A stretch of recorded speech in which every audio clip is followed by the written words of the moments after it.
What's happening, everyone? What's going on? Welcome back to another Beamerzite video. My name is Rich, and in today's video I wanted to address a question that I hear a lot from you guys in the comment section of my videos, and also I tend to get some DMs on Instagram. If you're not following me on Instagram, definitely would appreciate a follow if you head over there now. Somewhere here, I'll put it in the video. And I also get it in my email when people are asking me what kind of coolant to use for my BMW or for your BMW. So this is by no means the only option, but the factory genuine BMW coolant, this is the blue stuff. This is what I use in all of my cars. And I will admit that when I was younger and drove an E30, when I was like 17 or 18, I used whatever green standard coolant I could find on the car.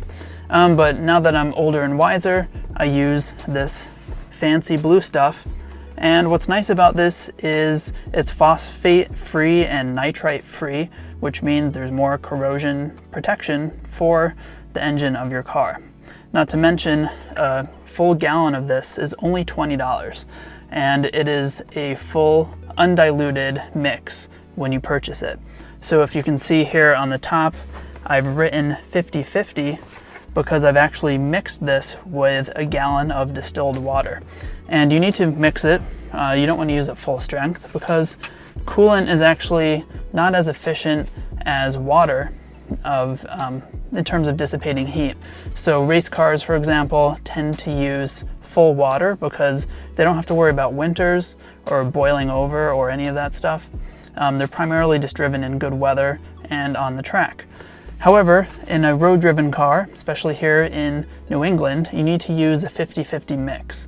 So what does that mean? Well, you buy a gallon of this for 20 bucks, and I'll pour half of it out into another empty 1 gallon container, and then I will add a gallon of distilled water to each of those.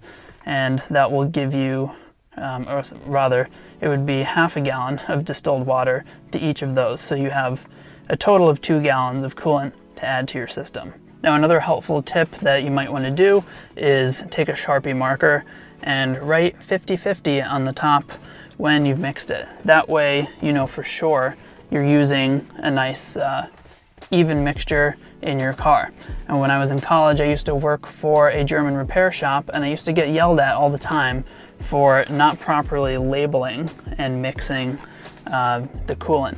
So that's also been sort of distilled into me, and now I pretty much always remember to write 50-50 with a Sharpie as soon as I mix it. One final note about this coolant, this is pretty much, this will work on any BMW. However, there is another type of BMW coolant for some later model cars. If you have something newer from like maybe 2013 or 14 and up, there is a BMW coolant called HT12.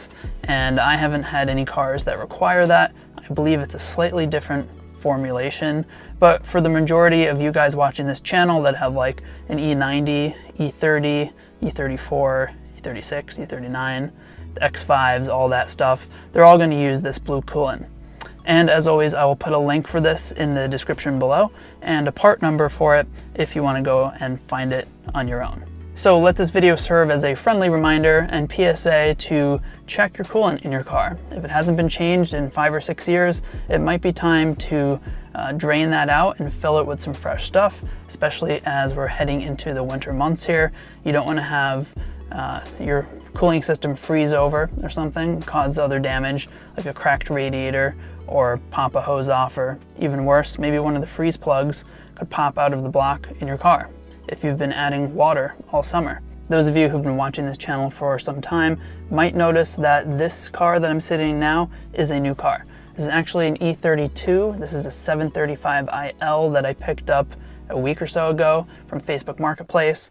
And this thing is pretty awesome. I have to say, this is basically an E30 for dads. It's like, has all of that E30 like dashboard and has like that 1990 airbag steering wheel feel. It even has the smaller kidney grille in the front, just like an E30, and the round ellipsoid headlights. But this is sort of like the Big Daddy version. It's the extra long wheelbase, and it has all sorts of goodies, like the rear seat is electric, and it has a limited slip differential option from the factory, which is really cool. So I'll be sharing with you guys a little bit more about this car in the near future, but for now I am on baby duty, and it has been primarily the reason why you haven't seen much content on this channel. The baby is napping right now, so I've got the monitor with me, and I have a very limited amount of time to get this video out, but I'm gonna do what I can to make some more videos and more content coming soon. And appreciate all of you watching. If this video was helpful, let me know, and if you use some other kind of coolant that you think is better or you prefer, also let me know in the comments below, and let everyone else know what coolant brand you're using in your BMW. See you guys in the next video.